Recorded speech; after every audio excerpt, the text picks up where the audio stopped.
Jerry and Charlie riding through the airwaves, bringing you the heat. Come on, pull your fans. Now get up out your seat.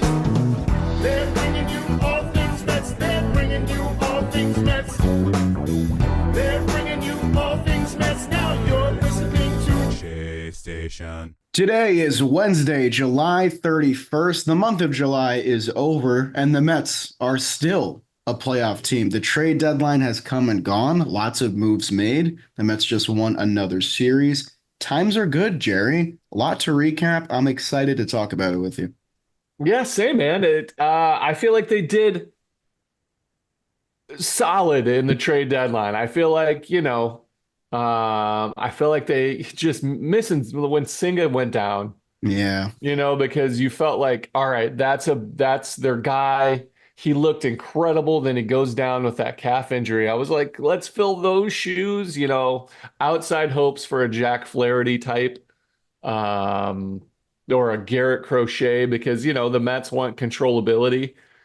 I was like, kind of keeping that in the back of my head, but I feel like they did a good job, especially considering all the other teams in this kind of bracket of wild card.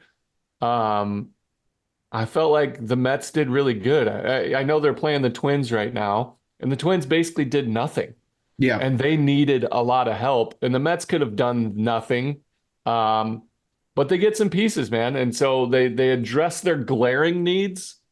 And then they're just going to need performance from their guys that they already have that have been performing. They just need it continued. Yeah, I definitely agree. You took the words right out of my mouth with Senga, because I do think that changed everything about the way they were going to go about this deadline. The aces were out there, but it's clear that the prices were pretty absurd. And I think it's good to look at the other teams that the Mets are competing with and use that as like a scale to evaluate how they did. Like the Braves, they went out and they got Soler. That's a solid move. I think they might have needed more considering all their injuries.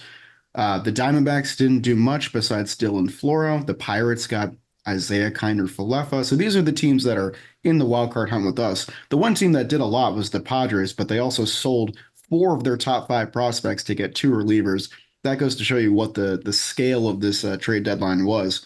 So with the Mets coming away with a middle of the order left-handed bat, a new starting pitcher, and 3 new relievers, and not giving away any top 20 prospects, I think that's a very David Stearns-esque deadline.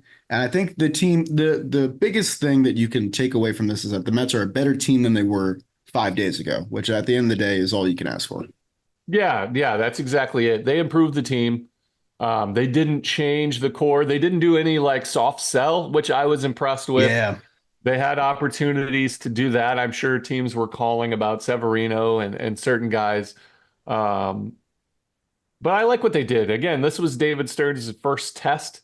Yeah. I was curious to see what he was going to do. I would have been, if Senga stayed around, what would they have done? Would they have went out and got Tanner Scott? But that was expensive. You talked about the Padres, what they gave up. 3 of their top 5 for a reliever. The best one on the market for me, obviously, lefty throwing 100. But yeah, it was, I think they did good. I think it wasn't great because trades are so weird because prospects, you don't know what you're getting. Right. Some guys are going to develop. So it's, as you know, with all your YouTube trade stuff, which is amazing. If you guys are listening, haven't watched Jolly Olives, any of his, it's fascinating to me. You know how you go down like a Wikipedia rabbit hole or a wormhole? I do that on your trade stuff. It's so fascinating because I still follow along with my trades and like, where did I go? Did whoever I traded for me, did they win? That kind of stuff. I got to meet Billy Burns. Do you remember? Yeah. Oh, that's who you were traded for, huh? Didn't I was traded for him guy. from Oakland to the Nationals. And this year we were at a Field of Dreams whiskey event in Atlanta, and they had a baseball alumni, and he was there. And I was like, hey, I introduced myself. He goes, we got traded for each other. So, yeah, I follow along. And so that YouTube stuff. So go follow Jolly on YouTube. If you're into some baseball stuff, it's awesome. Jerry, thanks for That's the your ad. day job. I only had to pay $50 for that ad. It was great. Yeah, no, I mean, it's just the most fascinating thing in baseball for me. It's just like the idea that players get treated as like assets that you can just flip at any time. And it's like, these are human beings at the end of the day, but it's very We are bizarre. player A. Yeah. It's weird. It's a weird thing being a GM. And having some guys now that I played with that have stepped into those roles.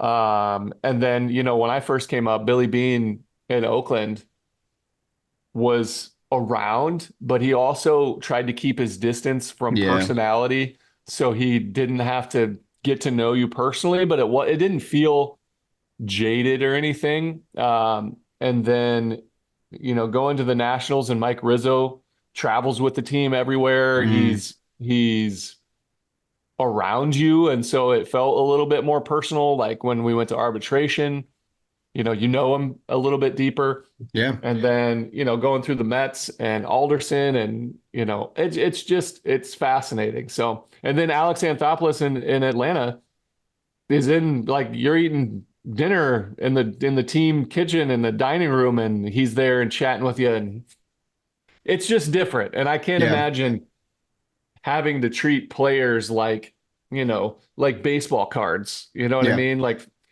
I have attachments to my fantasy football players that I've never met and will never meet. I Mhm. can't imagine actually dealing with people's lives. These people have families, and it's wild. So, but overall, again, from the Mets standpoint, I like what they did. I Yeah. like specifically, Winker.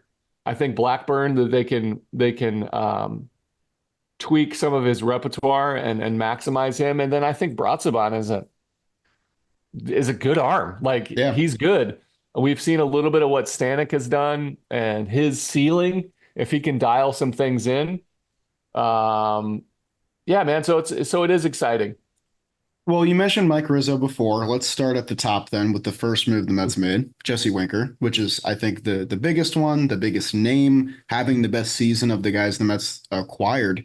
And seeing what happened yesterday, I think the Nationals might have been wiser to like hold their cards a little bit closer and like wait till deadline day, because getting Jesse Winker for what we dealt, which was a number 20 prospect in Tyler Stewart, looks like a great deal right now. So like Winker brings a lot to the table for the Mets team. They got good news on Marte recently about a rehab assignment, but still, it's nice that we don't have to wait for him to return to get that offensive production back. This is a guy that leads all National League outfielders in walk percentage. He's third in on base percentage, top 10 in OPS, and he's great against right-handed pitching. So that's going to be his role. We've already kind of seen it a little bit with Mendoza too, subbing him out in the sixth inning for defense. Probably only going to play him against the right-handed pitching, but it just enhances this lineup even more. A lineup that basically has no holes in it at this point without, slumps and everything in between there.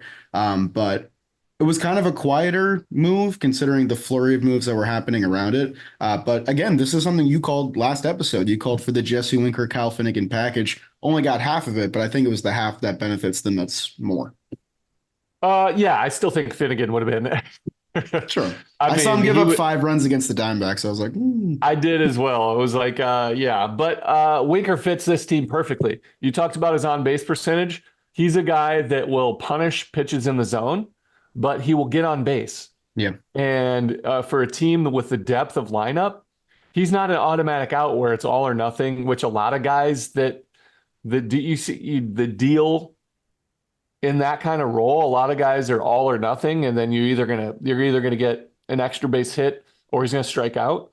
Mm. Having Winker to have that flexibility, I think they're going to get him regular playing time, especially, off the bench, and then starts against righties. He's going to be in there a lot.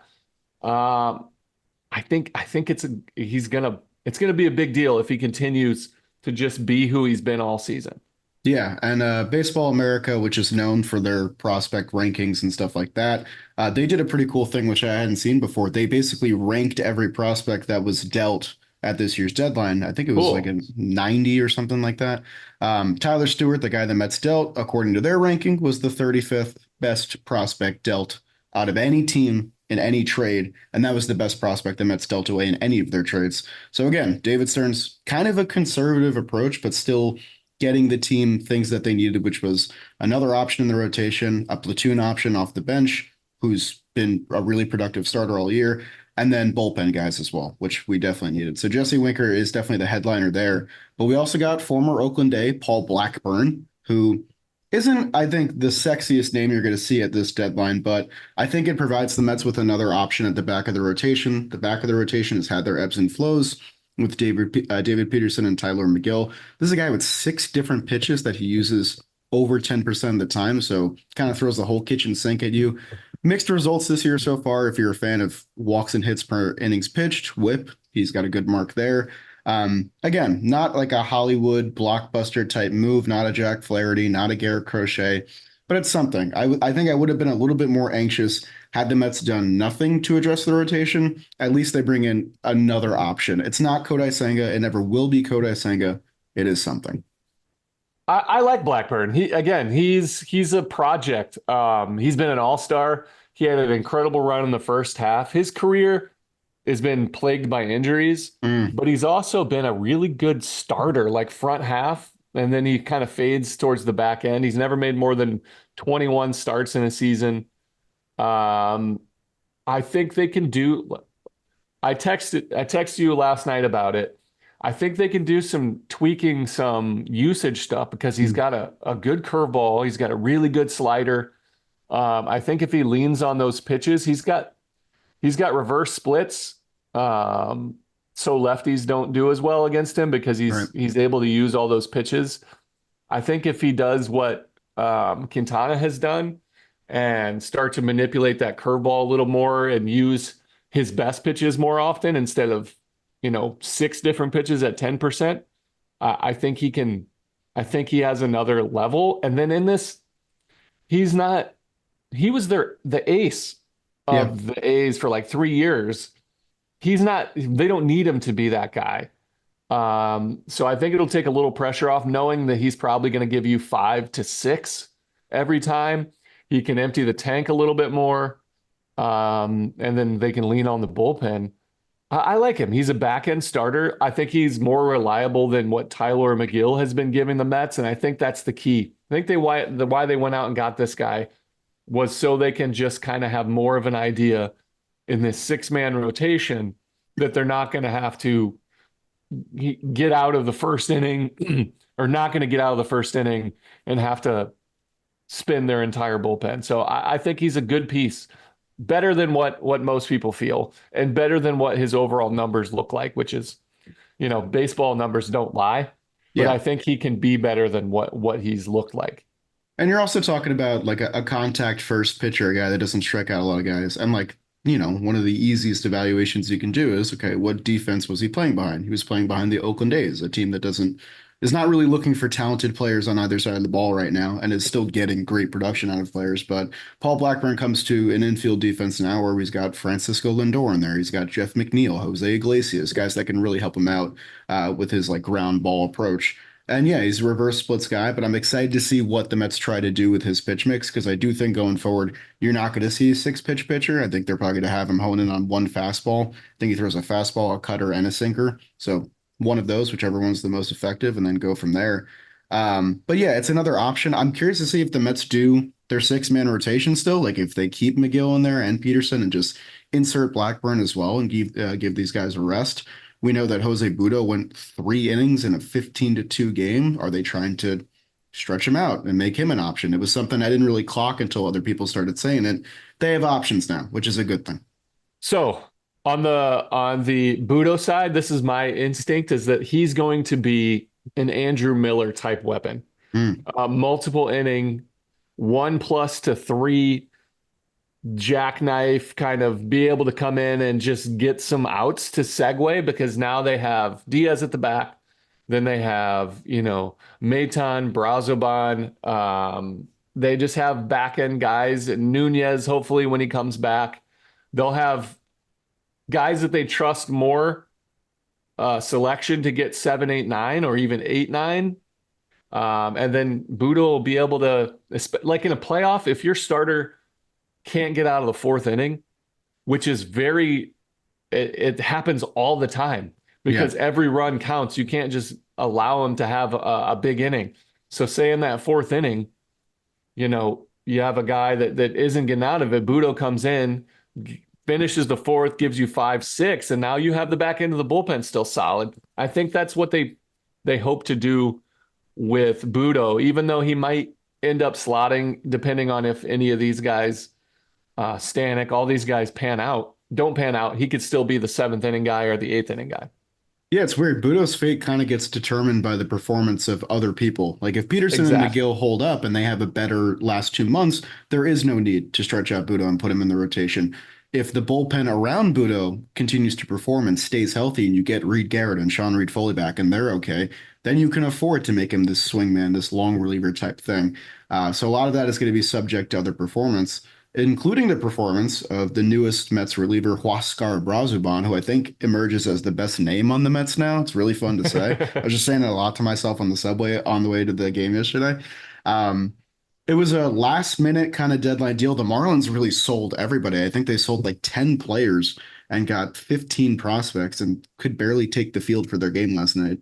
But Brazoban was one of those guys. It was not really a sexy name by any means, but when people started looking into it, you go, oh, okay, this is an eyebrow raiser because this guy's quietly been, not only this year, but the past 3 years, one of the more efficient relievers in baseball. I was shocked to see that he's 34 years old. He's only been in the league for 3 years, but like it's just not something you commonly see in baseball. But 10 of his 20 appearances this year have been for more than 3 outs. So now you're giving yourself not only Jose Budo as this multi-inning option, but also Brazoban, who you bring in as well for length. And the thing that I loved, obviously I'm a whip guy. If I'm talking about a reliever, how many base runners is he allowing per his average inning? He's got a 1.01 whip. It's the same as Tanner Scott. I'm not saying they're the same pitcher, but I'm saying you're getting that level of efficiency there. He limits the ball. He keeps the ball in the ballpark. 0.2 home run per nine, 12th in the National League, 179 batting average against, top 10 in the National League. So you're talking about a guy that's been, a smaller sample than some other relievers, but he's been really, really efficient. And the thing is, the Mets gave away a prospect that I don't think was making any traction in the minor leagues, a guy named Wilfredo Lara, who's known as like a utility guy. He was ranked as the 86th best prospect out of 90 dealt at this year's deadline. So the Mets get a quality relief arm with 3 years of control for, someone that they didn't see as part of the future of the team, which is always a plus. Yeah, definitely. I like Brazoban. I've seen him come out of that Marlins bullpen a bunch, and he's got a big time arm, but it's not just he throws, 96. He's got a deadly cutter and a really good changeup. So these are fill pitches, which is why he's been able to go multiple innings, multiple ups. He's got good stuff. His cutter, they're batting 100 off of his cutter this year, slugging 150. His changeup 209, slugging 302, expected slugging of 205. Yeah. And then his four-seamer that he mixes in at 158 batting average against 211 slugging. His sinker that he uses a lot more, they might eliminate that. This new team. That's the one that's giving him damage, 400 against 600 slugging. Guess what? You could be a three-pitch pitcher and be very good, especially with a cutter and a changeup. That'll help. So, yeah, Brazoban is definitely a welcome addition here. His last 10 outings, 14 and 2/3 innings pitched, no earned runs, 19 strikeouts to 2 walks. And I think this was just the Marlins saying, we're getting rid of everybody last second. Like, let's just see what we can get for anybody. And I think the Mets really capitalized and made a great deal here. It's weird. I didn't think that a Marlins reliever not named Tanner Scott would be the move I'm most excited for. But I think this ends up being the case. I'm really excited to see what he can do because he instantly slots in as like a potential 7, 8, 9 type reliever to set up for Diaz and Nunez and those guys. And that's what kind of the Mets need right now if they're going to move around Jose Budo and try and make him the Swiss Army and use him for multiple innings. So it's a welcome addition. He brings flexibility, and that's what they needed right now because they got rid of Diekman. They got rid of Hauser. Yeah. And so Brazoban could be like the other end of the Jose Budo that you need to get some more outs on a game that you're losing. So you don't have to put Budo in when the team's down by one. You can bring Brazoban in, allow your offense to come back, and then bring in your A guys. So they've got versatility now in their bullpen, and that was something that they're severely lacking. I love that you brought up Sean Reed-Foley, who was having an incredible year, and Reed Garrett. Reed Garrett shines in a role where he doesn't have to close. Yes. So he could, yes. And so if we can just let him be that seventh inning guy or a tie game guy, and use his electric stuff and feel comfortable in that role, I mean, they're going to have some weapons here. Yeah, it's a weakness of the team, an Achilles heel that's slowly but surely becoming a strength. And when they're at full health, it might be one of the better areas of the roster on the team. And it's weird because David Stearns is relentless with his treatment of bullpen arms, man. The amount of people that have come and gone this year. Jake Diekman leads the team in appearances. He pitched 43 times for the Mets this year. He's off the team now. He's a week removed from having his signature moment of striking out Aaron Judge and getting a save in the Subway Series, and he's gone. This is just the way he operates. There's been 34 different pitchers on the Mets this year, which has to be the most in years at this point. We're going to get a new one in Tyler Zuber, who was also acquired. Brazoban hasn't made his debut yet. So that number is going to tick up. And you know what? If this is the way the Mets are going to operate and get some the most efficiency out of their pitching staff, I can't complain. Yeah, he's definitely cutthroat with the bullpen. And I respect it. You kind of have to be, because it's very fickle. We saw it with Michael Tonkin, who's having a solid year with the Yankees. Yeah, just got a big save last night too against the Phillies. And he's a solid pitcher, and he wasn't cutting it at the time, and the Mets didn't have the runway to let him find his way. They gave Diekman plenty of space to kind of figure it out. He'll go to another team and be solid. But the Mets didn't have space for him, and they knew it was coming up, and so they let him go. And interesting move, but it is what it is, and that's the way Stearns runs it. I respect it. But I like the versatility that they brought in. Yeah, I'm hoping we get good updates on Reed Garrett and Sean Reed-Foley soon. We got one on Nunez from Tim Healy yesterday. Hasn't started throwing yet. He's hoping to start later this week, so maybe a rehab assignment in the near future. But I do think with these moves, the Mets can keep themselves afloat and kind of figure out who's going to be a part of the bullpen in September. Because once you get everybody back healthy, the Mets are going to have a surplus of guys, which is a nice resource that we didn't have before. Someone's going to have to get bumped from that. So it's going to be a lot of performance evaluation for guys like Stanek, Brazoban, and Zuber, the new guys. Yeah, Zuber. Do you know I'd never heard of this guy before. Rays guy. So I'm assuming he has something in the, whether it's a weird arm slot or a funny pitch, but he's got something if he's a Rays guy. Yeah, so I it was a name that didn't strike a bell or ring a bell for me. Okay, he's a guy. Yeah. Good for another arm. He's done all right in 2 appearances this year. So a lot of new faces. Very tumultuous week of Mets baseball. We ended up splitting the series against the Atlanta Braves.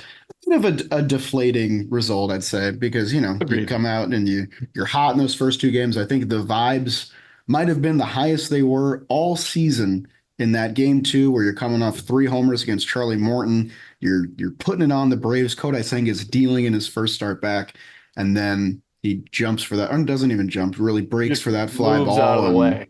Yep, and then goes down. I initially thought, okay, he's walking off the field. Maybe it's not that bad.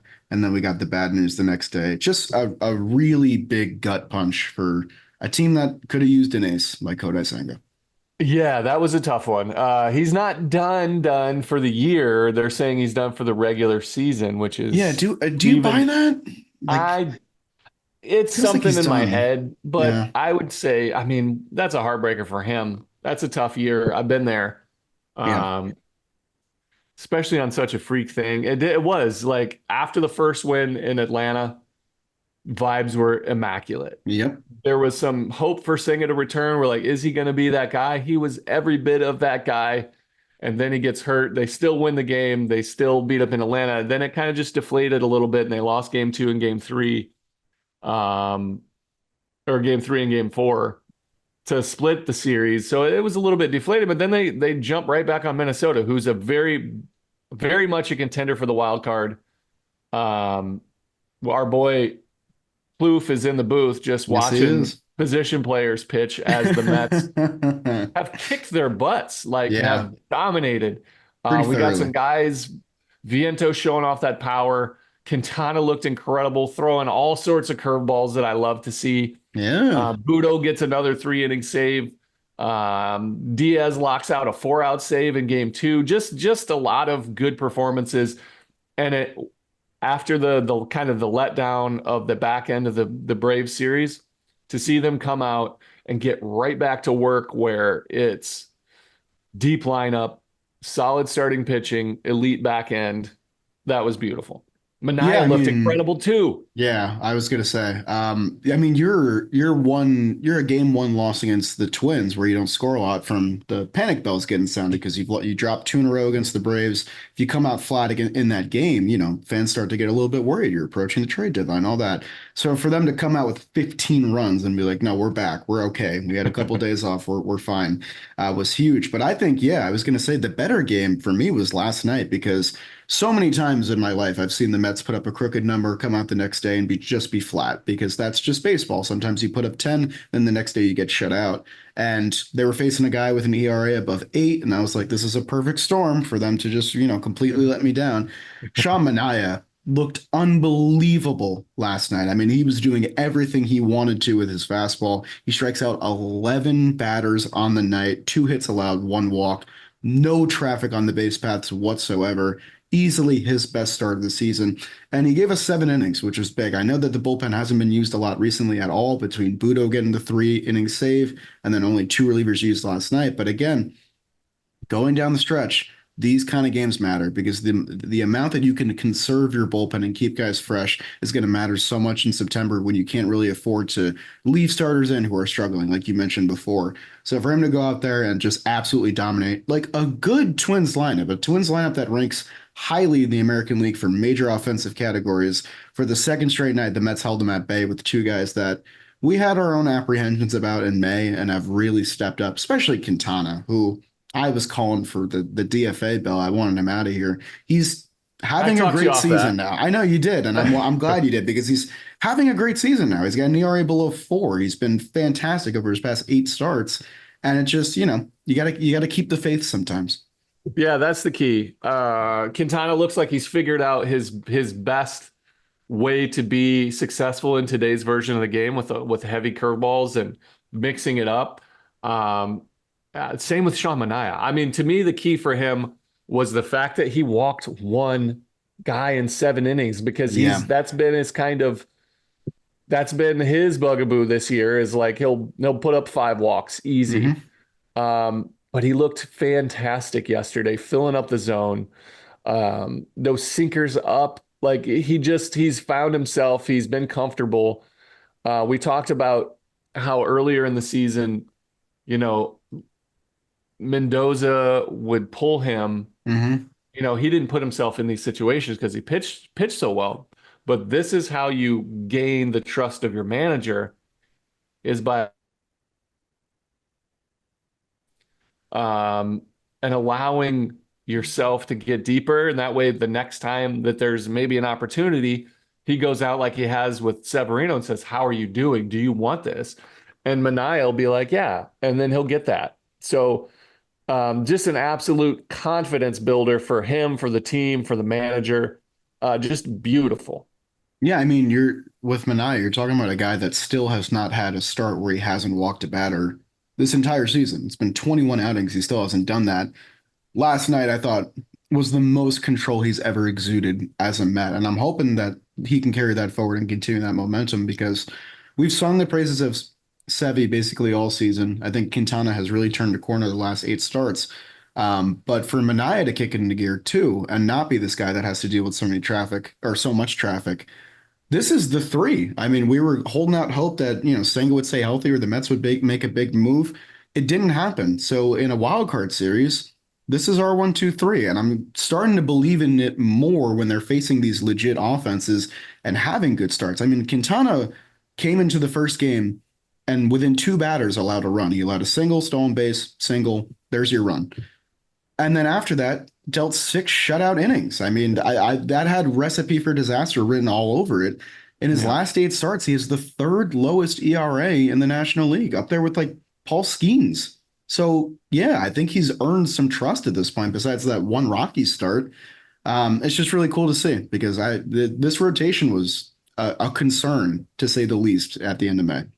Yeah, I agree, and it's still a concern because you don't have the tried and true guys. You don't have a Senga. You don't have a big name front end starter. But they are very good for what they do. Mania, incredible. Quintana, like to me, his against a good lineup, watching what he did against the Yankees, I thought was an absolute clinic in how to pitch with your stuff. He went 5. That's it. But it was by design. He walked who he needed to walk. He pitched around who he needed to pitch around. He attacked when he needed to. He put the ball exactly where he wanted. And then he gave the team a chance to win going into the 6th, 7th, and 8th and 9th innings. That's exactly what they need him to do against lineups like that because they're not going to push him. They're the only guy that they'll, if Mania is doing what he's doing, they might let him go. But I wouldn't expect 7 out of him against a playoff caliber Phillies team. Yep. But the team is shaped up from the depth of the rotation to the bullpen that they've added to their bench being what it is. They look great right now. If McNeil continues to be that guy that he is, if Pete looks like he's coming out of it a little bit, Vientos looks there. Alvarez needs to get healthy and give him a chance to get his legs under him. The pitching staff need him. But with Terens playing how he is, it's not as, it's not like what it was when he went down and Narvaez had to start where it felt like the wheels were falling off. So that puts less pressure on Alvarez to be out there every day. It's just such a balanced team. It's such a well-structured roster right now. All the guys are doing their jobs effectively. And that over the course of 162 has resulted in what they've got. Really not 162. They've been doing it for what? 70 games, Maybe? since. Yeah. So I like where we're at. It feels like a really fun wagon to be on right now. Last thing on the Mets rotation, in the month of July, which closes today, they're the second best team in the National League in WHIP at 1.18, second best National League team in ERA at 3.46. That's a recipe for winning. It's half the game. They're doing a great job. They're doing enough to get the Mets competitive in games. It helps when the offense is cranking, like you mentioned. Mark Vientos was the one who hit the home run yesterday, which was the insurance run the Mets needed. He continues to just be consistently fantastic. David Wright was in the building. They showed him on the big screen, and then 2 minutes later, Vientos put one in the seats. I don't know, man. I obviously this is an early reaction. He's only had 200 plate appearances this season, but all the power stats are right up there with Rafael Devers. I was looking at him this morning. He's got the second highest slugging, second highest OPS. The only guy in front of him is Rafael Devers, who just got a big fat check for being as good as he was. It's what the Mets needed, man. I mean, the 2022 offense lost its stability because they couldn't hit for power. This Mets lineup, all they do is hit for power. The amount of guys with double-digit home runs on this team and slugging clips over 500, it's a really fun offense to watch, for sure. It is. I don't think I've talked about this, but I did a fun interview with Vientos a couple of weeks ago. It'll come out on SNY called Flip the Script. Oh, you did one with him because Keith and Brandon Nimmo did one. Yeah. Nimmo and I think McNeil. I was supposed to do it with Diaz, but Diaz had a thing he canceled and Vientos filled in last minute. Yeah. And so we were, feeling it out. I've become a big Vientos fan. I've already been a fan of his, but we get into some, a fun conversation about his mental preparation, dealing with adversity, grinding things out. I've never cheered harder for a guy after meeting him than I have because there was a lot of question marks around him. Maybe not warranted. It wasn't work ethic, but it was attitude and can he stick defensively? All I've seen from him is his willingness to work, his humbleness, and that his cockiness comes from confidence. It's not cocky, it's just who he is. I'm a big fan, and I can see him continuing to work and get better at all the little things. He asks the right questions. He's at that perfect young guy, but enough time and enough experience to know where he needs to get better, and his willingness to ask the right questions to get the right answers. He's in that good sweet spot, and he's so talented. His power is for real to all fields. Yeah. I'm a huge fan. I think the Mets have a good one in this guy. I mean, he's now matched the sample that he had last year, 65 games. He's at 63 this year. The home runs are up by 7. The slugging is up by 200. So is the OPS. It's just the year-to-year change from age 23 to 24 is, I think, way more than anybody was expecting. But it's been, I think, maybe the most undersung important piece of this offense, because we talked about lineup shifts and Lindor stepping up and being like an MVP candidate, Alvarez contributing at the bottom, McNeil getting hot, but consistently, ever since he got recalled and was given the keys at third base, Vientos has done nothing but produce. Like he has, I can't remember any significant slump he's had. The power has always stuck. The plate discipline has really come along too, I think. Like it's developed over time with reps. Yep. And he's a joy to watch, man. He really is. Well, that to me, that was the key for him, was that plate discipline. And we're getting a little tangenty here, but Vientos, he saw that was his glaring need at the plate, was I'm swinging at things too much. I'm chasing. I don't know. I think we've talked about it before, but he said, I've been chasing all the breaking balls out. And you know what he did? He saw the problem and then he addressed it. He turned up the slider machine, like the pitching machine that you face sliders. He cranked it all the way up where he was facing major league level breaking balls. And he told them, hey, don't always make it strikes. And so he started to identify that. That is getting yourself experience without struggling. That's getting experience in the off season, in between games. Like, that's how you get better. And he figured it out, and he's doing things like that. I love it. That's why I cheer for a guy like that. That identifies his problem, figures out a way to attack that problem, and does it. Like it's not that easy. Yeah, his out of zone swing percentage last year was 37%. This year it's 30. Like 7% drop off. And when you have a guy that doesn't chase like that anymore, you have to throw him more strikes. Yep. So it's even more glaring because you think about, facing Javi Baez. This guy swings at pitches this far out. You never have to come in the zone, ever. Yep. Vientos was borderline, like not that egregious, but he was chasing those pitches. And so you were just getting sliders that start in the zone, and he was swinging at them. So his sample size has shrunk too. So you have to throw him strikes. And with his power, and you have to come in the zone, that is a very dangerous hitter. Absolutely. And I think it's nice that we gave him his due, because we've done a lot of praise for a lot of the other guys. Not so much Vientos. I feel like he's been hanging in the background. And he's only going to get better, man. He's 24 years old. The defense has gotten better. Plate discipline's gotten better. The power tool has always been there. Last thing before we do a little probables and then say goodbye. Edwin Diaz stole the show a little bit last night. 4-out save.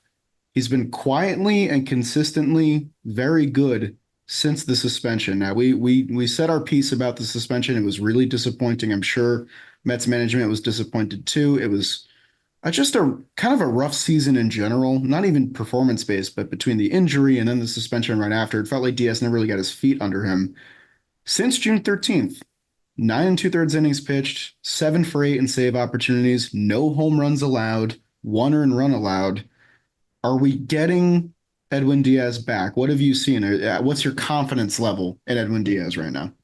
So he's not back to being his 22 version. He was there right before the suspension. Yeah. He was back, everything. He's still missing arm side way too much. His slider's backing up a lot. But his stuff is there. His confidence is there. He throws enough of strikes when he needs to. I have faith in him to close out every game. He just has another 3 dials left to get back to being the best pitcher on the planet. which is an amazing thing because he's been dominant. My confidence is in him is an 8 out of 10, only because I know there's 9 and 10 left. Yeah. I think the more he pitches, the better he's going to get. I love his fastball usage because right now he's throwing 96 to 99. It's not all there, but he's throwing it in the zone. He's putting it basically where he wants it, and then he throws enough sliders. So when his slider comes back to being 90% of what it was on a regular, like every time he throws it, he knows what it's going to do. That's when he'll take another leap forward and he'll be the best closer in the game once again. But he's not all the way there yet. I think I agree with you because there's still like you always feel like he's gonna walk somebody pretty much his first batter just because he needs to find his zone.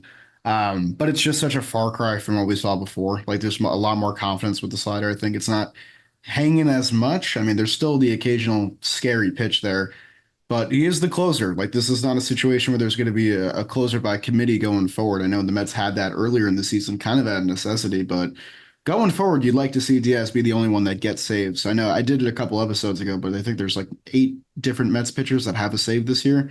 9 actually. I'd like it to stay at that number. And if Diaz continues pitching this way with the new bullpen additions that can, give him some aid and give him some days off, I like his chances going forward. I think the additional rest, not having to pitch as much as he did prior, has helped him a little bit too. Yeah, he's still, yeah, like you said, he's the closer. Only thing is going to be like a Budo 3-inning save. Outside of that, This is your guy. He's still elite.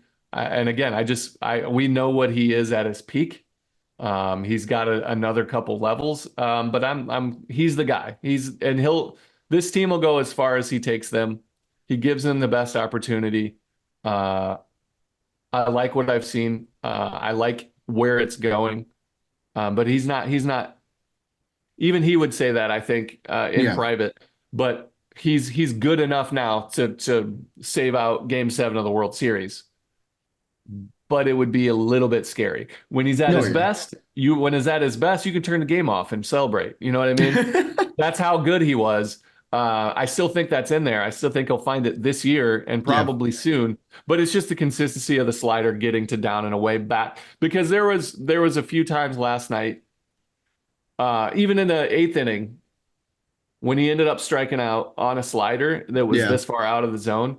If he threw his normal slider earlier in the count, he would have got him out 3 pitches before. But, he's still doing awesome. Yeah. He's still better than I was ever in my career when he's at 80% of what he's capable of doing. That's how good he is. That's the confidence I have in him already. I just know he's got a couple levels left. Yeah, and that's just the standard we hold him to because we've seen it before, and that's where we're at. But the Mets, they lock up that win. They get a 2-0 victory. They clinch a series win over a winning team from the AL Central, which is good. They go for the sweep today against old nemesis, you could say, Pablo Lopez, kind of. I mean, a lot of matchups with him in the Marlins. A lot of Mets have good numbers against Pablo, so I'm looking forward to seeing what they do today. And then going forward, I don't know if you've taken a look at the August schedule. It's not grueling in terms of the teams they play, but these boys' travel schedule is all sorts of fucked up. So after today, oh, I do know that. They get an off day. Thank God they do. And they travel to Anaheim for 3 games at the Angels. Favorable matchup. Then, for those who might remember, we got tornadoed out our last game against the Cardinals. Not even rained out, tornadoed out. So we have to travel from California to Missouri to go play the Cardinals for 1 game at 5:15 for some reason. That's the weird thing. It's not even Why isn't it a day game? Yeah, because they're jerks. Sure. Then we have to go from Missouri back out west to Colorado for 3 games against the Rockies at Coors. Ooh. And then all the way up to the Pacific Northwest to play the Seattle Mariners on their turf for 3 games before an off day on Monday. So the Mets have 10 road games in a row at 4 different locations with no off days. Yeah, that's brutal. They've seen this on the calendar for a while since that rain out and they scheduled it. the travel days. The game in St. Louis isn't a true day game, and then getaway day in Seattle is a night game as well. Yeah. Where they travel and they have an off day, so they get screwed out of that too. This sucks, but this is what baseball is. They'll be fine. They have enough guys and enough depth to make sure the guys get rest, that they're not overworking guys. Starters will be babied and sent out early so they don't have to deal with it if they want. Yeah, man, it's brutal, but it's part of it. West Coast trips are tough, but with that St. Louis day in there, that sucks. Yeah, I mean, usually I'm looking at an Angels Rockies road trip and I'm licking my chops, but I'm feeling bad for the boys with this travel schedule. But August is a big month for this team. I know that the Mets have had a murky history with strength of schedule, like we all remember.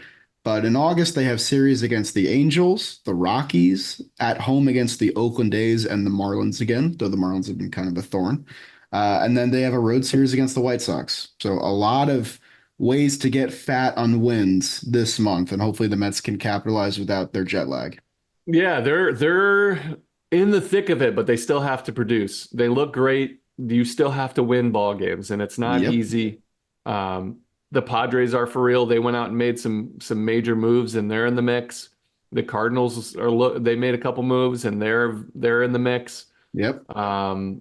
The Braves, who knows where they slide. We've been banking on them being that top wild card spot since the Phillies took off. Mm-hmm. They're vulnerable, but they're still very good, and they went out and got guys. They look like the 2021 team all over again with Soler and Rosario. So they're going to be better. All the teams that are in it. Who else? Who did I miss that's in the I the Diamondbacks. The Diamondbacks too, yeah. I want to mention this because the Mets are also in their tiebreaker season a little bit because all these teams are still pretty close together. So the event of a tie is very real.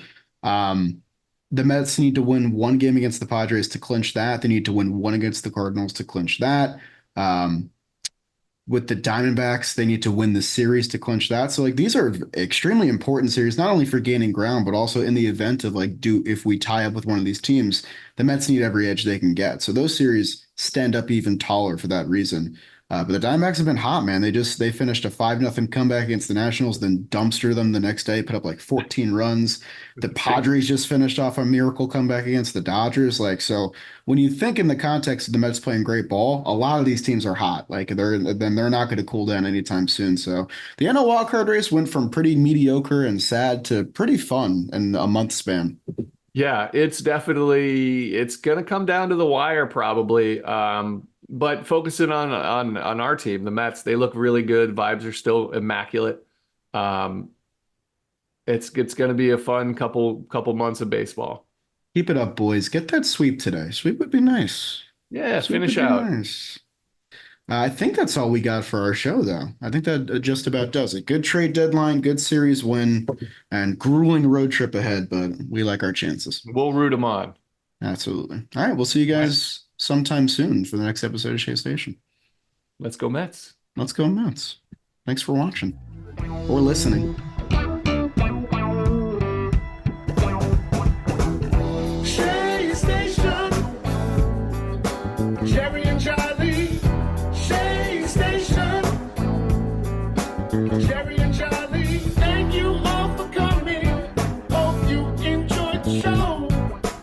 We will see you next time. Where we'll be back.